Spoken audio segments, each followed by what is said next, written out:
and asked, "Lord, don't you care that my sister has left me to do the work all by myself? Tell her to help me." "Martha, Martha," the Lord answered, "you're worried and upset about many things, but few things are needed, or indeed only one. Mary has chosen what is better, and it will not be taken away from her." And in our passage today, we see Jesus going to the home, our first word, of Mary and Martha. Now, we instinctively, apparently, maybe think when we kind of go somewhere for the first time, we instinctively, apparently, make our minds up whether we feel at home there after just the first 7 minutes. So if it's your first time here, in theory, after 7 minutes of you stepping foot through those buildings, you've already decided or made your mind up, or kind of maybe it's not a conscious thing, but a subconscious thing about whether you feel at home, whether you feel welcome, whether this is the sort of place you'd like to come again. We do it everywhere, apparently. But I wonder to what extent, and I suspect some of you will do this really instinctively, and maybe others, depending on personality, maybe won't in quite the same way. But I wonder to what extent we instinctively think about how, not how we feel at home, but how we can make others feel at home. I wonder whether that's a kind of natural thought process for you, or whether it's like, oh, I've never even thought about that before. But not just how do we feel at home, but how do we go about making others feel at home? Perhaps if you do think like that, how can I make others feel at home? Maybe you're either a kind of plates and dishes, remember the 3 words, a plates and dishes kind of person. You love serving people. You love to get busy to make them feel welcome. Or maybe you're not plates and dishes. You're more faces. You're more prefer to just have a chat, to get to know someone, to kind of not worry about all that stuff, but to build relationship. I don't know which one instinctively you are. And so I'm just going to read through this passage again. And as I do, I just want you to be thinking about this idea of home. And I want you to be thinking about how those 3 words, faces and then plates and dishes, feature in this story. So here we go, same passage. As Jesus and his disciples were on their way, he came to a village where a woman named Martha opened her home to him. She had a sister called Mary, who sat at the Lord's feet listening to what he said. But Martha was distracted by all the preparations that had to be made. She came to him and asked, "Lord, don't you care? My sister has left me to do all the work by myself. Tell her to help me." "Martha, Martha," the Lord answered, "you're worried and upset about many things, but few things are needed, or indeed only one. Mary has chosen what is better, and it will not be taken away from her." I wonder, when you think about welcoming someone into your home, or welcoming someone into your space, are you more of a Mary, or are you more of a Martha? Martha is busy with all the plates and the dishes, running around, making people feel welcome that way, making sure everything is presentable and perfect. Mary, on the other hand, we read, does none of that. And instead, the passage says, she sits at Jesus' feet, face to face. I wonder whether you're more of a Mary or Martha. In fact, if you think you are more of a Mary, that's instinctively who you are. Can you just stick your hand up? If you're more of a Mary when you think about welcoming people into home, into your space, a few of you. And then if you're more of a Martha, if that's more your kind of deal, more of your kind of style. There's maybe a few of you who don't know or don't want to admit either way. Thank you. Stick your hands down. I wonder as well, when we not just think about ourselves, but perhaps for those of you who are kind of a regular part of church, who've been coming a little while, whether we think as a church we're more Mary or we're more Martha. I wonder how you've experienced the church, but also kind of whether now you're part of the welcome, because you are, whether you know it or not, if you're here regularly, you're kind of part of what people experience as they come in. And are we more of a Mary kind of church, or are we more of a Martha kind of church? And what I find interesting is I think our initial welcome as a church, every church says we're welcoming, right? But I think particularly people seem to say when we ask them, and it's interesting because they use this word home without us actually kind of prompting them or telling them about it, but they say, oh, it feels like home. It felt like home. And so I think we're really good at some of the Martha stuff. You know, those of you on the hospitality team, it looks lovely. The coffee's kind of good. The pizza, I'm sure, will be nice and not burn. There's people on the door, welcome. We're kind of good at the kind of Martha stuff. And then hopefully, like I see sometimes there's people just having chats as people come in. Well, tell me about yourself. Like, how's it going? How's your week going? Tell me a little bit. And so we're good at the Mary stuff as well, I hope. But I think the challenge is there's a difference between the first time welcome and then kind of like the ongoing sense of home. Because it's really easy to do this and maybe even this kind of for the first time guest. But actually, are we being Martha and are we being Mary to one another and to new people like the second time we come? Or the 10th time we come, or the 50th time we come, or goodness knows how many weeks I've been here. But are we kind of welcoming? Are we making a sense of home? Are we building a sense of family week after week after week? Both in the way we serve one another, but also in the way that we engage one another, that we're interested in each other's lives, that we want to kind of do the face-to-face stuff as well. Now, often, if you've ever come across this story before, or maybe read a little about it, or maybe heard about it in a collective worship, if you can kind of think back to primary school days, or maybe you've heard preachers about it before, but often this story is read in such a way that poor old Martha gets a bit of a bad rap. That Martha she's heart's in the right place, but she gets it wrong, that actually she shouldn't be running around with dishes and serving Jesus in that way. Rather, she should be more like Mary and just sit face to face with Jesus. The passage, if you want to look at it that way, indeed, kind of it's in there, you can read it in that way. And there is a fair challenge for us, I think, in that reading of it. What is our welcome like? I don't just mean as a church, but like the way we have interactions with people, almost whether we're Christians or not. What is our welcome like to people? In what ways do we create a sense of space and a sense of home for people, either by serving them or by actually just getting to know them and talk to them a little bit? Do we get all busy kind of welcoming and fussing over people and kind of, or actually, do we take the time, as this passage, maybe this reading the passage challenges, to actually get to know one another, to kind of go deeper, to have that relationship? Do we help people have the space where they feel that they can do that? Do we focus maybe too much in the idea of church being welcoming as what happens on a Sunday? Do people feel at home on a Sunday? Rather than thinking, actually, when you're out there in the week, everywhere you go, you are the church. You're just scattered rather than gathered. And so what does it mean for the church to be home for people? The church to be welcoming to people when you're at work tomorrow, or when you're in your lecture theatre the day after, or when you're out on a night on the town. What does it mean? That sounded so old, a night on the town, apologies. What does it mean to be welcoming and home for one another as the church then in those places? Are we just getting too busy and too distracted, which is the word used of Martha here? She gets too distracted that she misses the real thing. Are we so busy out there and so distracted out there that we forget what it means to make people feel at home?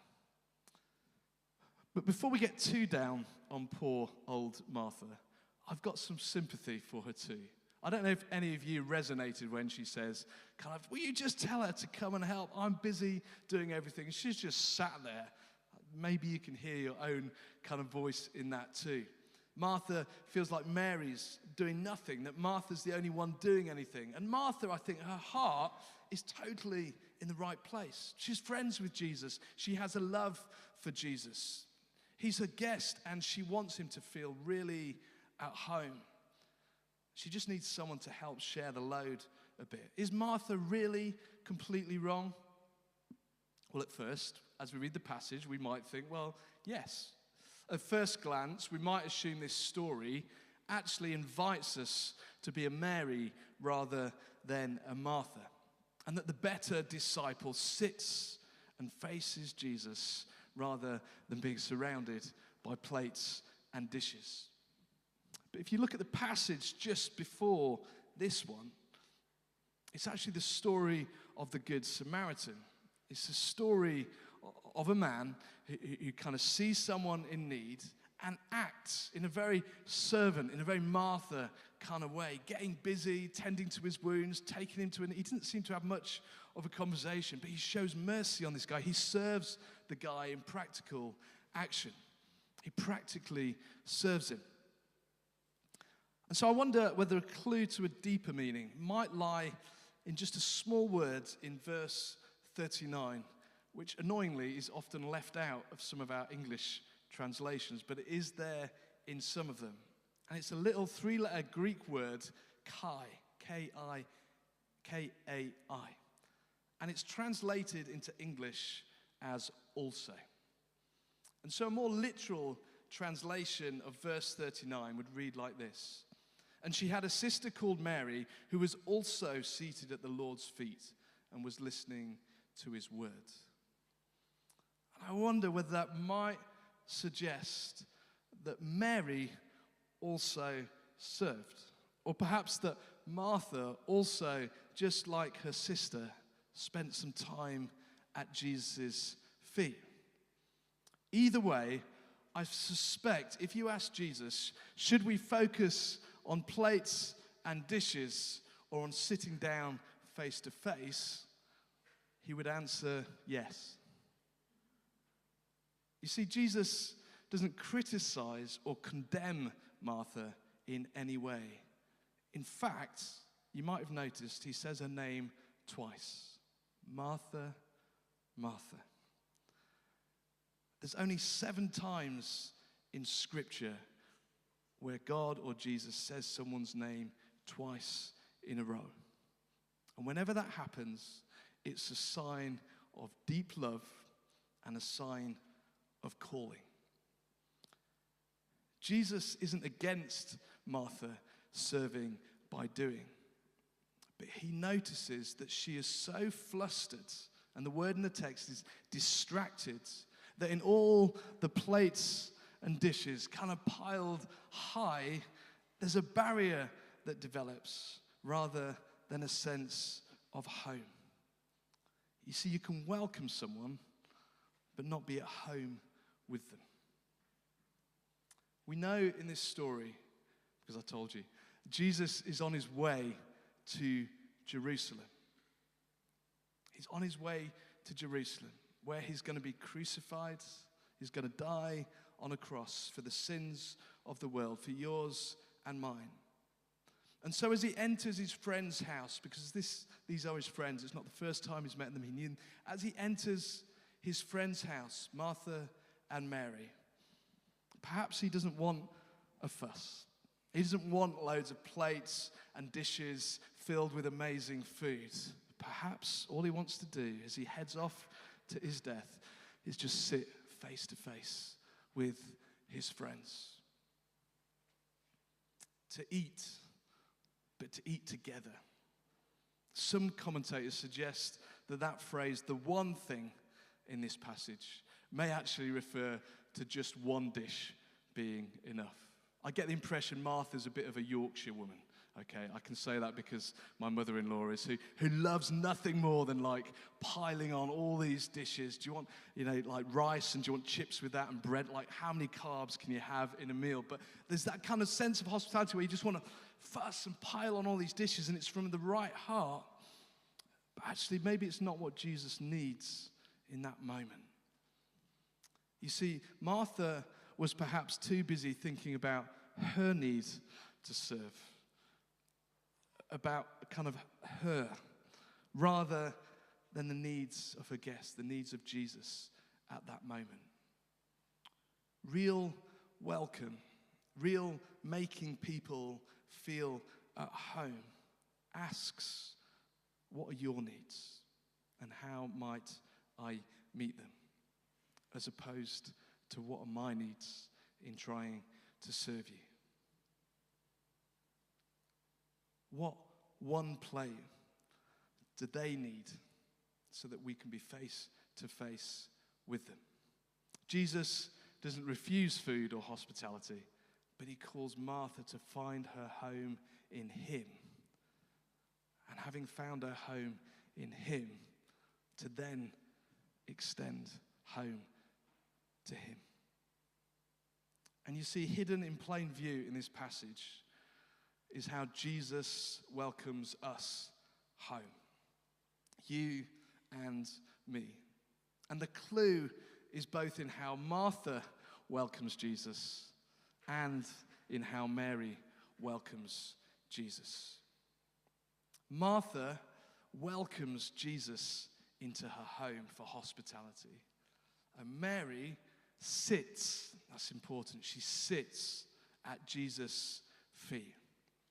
And you see, in those days, to be welcomed by a woman into their home wasn't kind of really the done thing. It was the man's job to welcome people into the family home. And so here we have a woman doing it rather than a man, and Jesus accepting that hospitality. We read that Mary sits at Jesus' feet. And in those days, a disciple of a rabbi, of a teacher, a sign of that was you sat at their feet while they taught. And in those days, rabbis only had male disciples. And so Mary is taking the posture of a disciple. And Jesus, even though she's a woman in that day, in that culture, he fully accepts her. And so Jesus, as he does all the way through the Gospels, breaks down all the norms of who is in and who is out, of who's welcomed home and who's kept outside. Jesus here is saying his kingdom, his welcome, his home is for anyone. It's for everyone, and no one is excluded. And as he heads to Jerusalem to bear our sins on the cross so that we may be forgiven, he does so that through him, anyone and everyone through him can come home to God, can find their home in God. Jesus here is showing the most radical welcome. And he goes on to Jerusalem to do the same. And he takes both the form of a servant. The scriptures say he took on the form of a servant, dying for us, so that we might have an encounter with God our Father face to face. Jesus takes on both forms to welcome us home. So when we think about how we as individuals can be home for people, when we think about how as a church gathered we might be home for people, when we think about how as a church scattered in the week we might be home for people, the question isn't whether we are Martha or Mary. It's not a question of whether we will choose plates and dishes or faces, whether we choose to serve or to be with. It's both. Disciples of Jesus are not called either to sit or serve, but are called to both sit and to serve.